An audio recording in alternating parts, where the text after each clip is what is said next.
I would describe the car as one of the last 90s, 80s, 90s hot saloon. In its time, when it was first produced, it was a BMW Beta. It was the best car, saloon car, out at that time, I believe. It was a very good car, and it still is. I think it's cool. It always has been. It's one of them, because it's rare and because it's unusual, not many people know what it is. So what I think about it is that it's a sleeper in its own clothing. You know, a lot of sleeper cars are made to be fast. This is just quick in its own dress. The favourite thing about the car is what I've just said, is the fact that it goes about its business in such a way that you don't think much about it, and most people who don't know think that it's a diesel or think that it's just a standard 405. And actually, with age these days, most people probably don't even realise what it is. So when you leave a Focus ST or something like that at lights, and then you pull up at next set of lights, and they go, "What the hell is that?" at you, you just drive off. That's what I love best about it. That's what I've always loved about it. Well, obviously the power that it got, being 160 bhp, I believe, but the shape of it and the load suspension for that particular model, that's nice as well.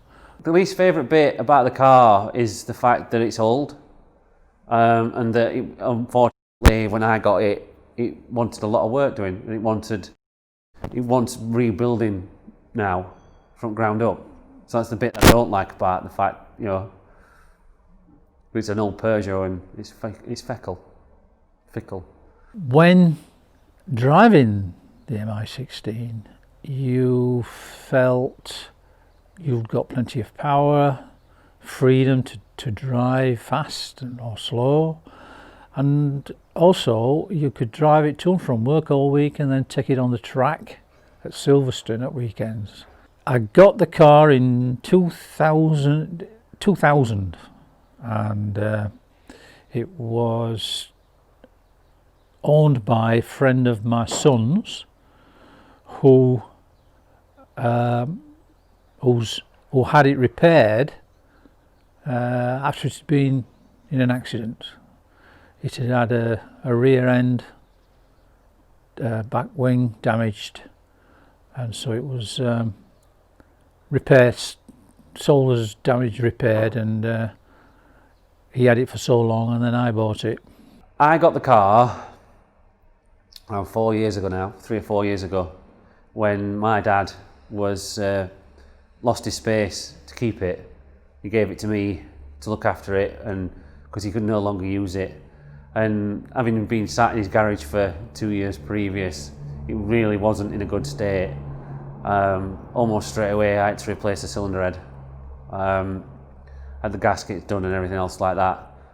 And the car ran for probably 6 months after that before other things started to go wrong. But that's how I got it, and it gave to me. It was my inheritance, as he put it. And as my wife likes to put it, it's the inheritance that just continues to take away. Oh, other than normal maintenance, such as brakes, tyres, exhausts, no, didn't do anything to it. You got what you got with an Mi16.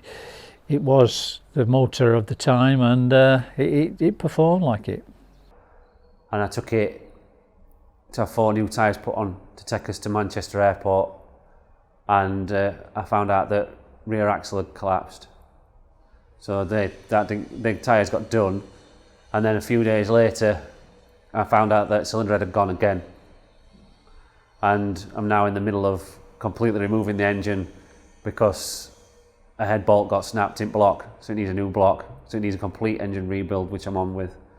The gearbox, it won't go into first gear unless you've stopped, so the synchro mesh is starting to go on the gearbox, so that one's redoing. The rear axle's got to come off and be rebuilt because the bearings collapsed, and then obviously on top of that all the suspension and brakes and everything else like that wants doing because it's been stood for 4 years. I wouldn't change anything because it's got its character. It's got a 405 and it's got character as far as I'm concerned.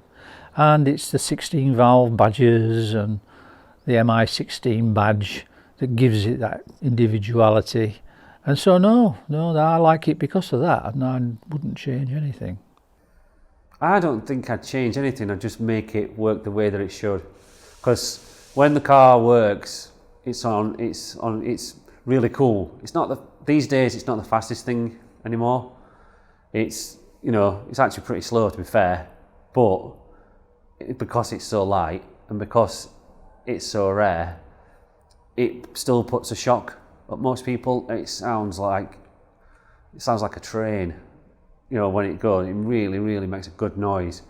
So I wouldn't improve anything. If I was to, when I'm finished with it, I want it to be original, because that's where the car should be. Silverstone's quite an interesting one, because that starts, as all these kind of things do, early in the morning, on a Sunday morning. Me, Craig Taylor, Craig Hoyle and Michael Clare and my dad all came to my dad's house and set off to go down to Silverstone for a track day.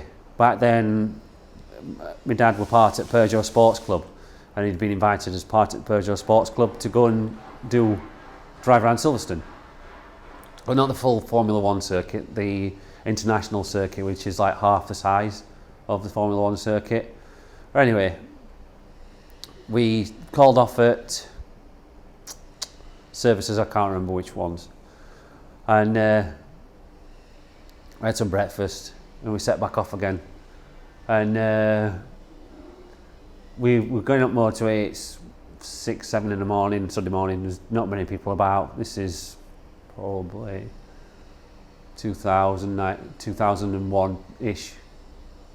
And for whatever reason, when we were coming up motorway, there were a van in slow lane, nobody in middle lane, nobody in fast lane. But for whatever reason, this guy were asleep or weren't paying any attention or just didn't give a shit. Just didn't move out of the way to let me dad on. One or two motorway battles with other cars. He rode in fourth gear, he slotted it into third and nailed it straight up side of this van, up chevrons, because we're at this point, because all this time you're thinking this guy's going to move out of the way. And I usually won. Dusted him. Rightly or wrongly. And went window down and gave him rods. Then we went off down to Cops Corner, and all I recall of that day was it were really hot, so it must have been midsummer, and there would have been right on where we were, and it was just full of wasps. And we moved, and they moved with us, and there were another bin full of wasps. But that's where we wanted to be, because Cops Corner, if you don't know, is a corner on Silverstone that is one of the fastest corners on track. It was awesome, but because I wasn't an experienced tracker, if you like, I went out on Silverstone, as you can see with the photographs you've got. I went round Silverstone once. He was chasing a 106 rally, and all down straight, you were right up behind him, and every time we were willing him on up, for him to pass this 106. But this 106 rally was stripped out and more track focused, and it was so much better through corners than my dad were in this. So he couldn't stay with him through corners, so then down straight you were right up behind him, and then last lap Peugeot 405 come round in front. And I then started to relax and get overconfident, and then on a particular bend, I think it's called Cops, is it? I believe it was called Cops, it might be called different now. I felt the car drift a little bit at the back end, and unfortunately I touched the brakes, and so I spun it. When my dad come round and I said, how were it? He says, I spun. I said, what do you mean? He says, I spun. I says, how did you spin? He says, well, I got past that 106 and I was showboating a bit. He said, and I just went round. I got brand new tyres on at the time, and they cost a lot of money, and I'd taken some wear out of them. And all I could say was, me tyres! Ah! And I was just like, what do you mean you spun? And that was that. We had a good day. Then we were coming home, and once again we were going up A14, I think it is, A15, I can't remember. And this guy in a 220, Rover 220 turbo Targa thing, tried going up inside of my dad. We were already doing 80 miles an hour. And considering we got a full car, he weren't having him come up inside him. We were in outside lane and he were in inside lane to then cut in front of him. He dropped it from 5th to 4th and revved it up, and we were gone. And that were a car that were probably supposedly more powerful, but it were a Rover at the end of the day.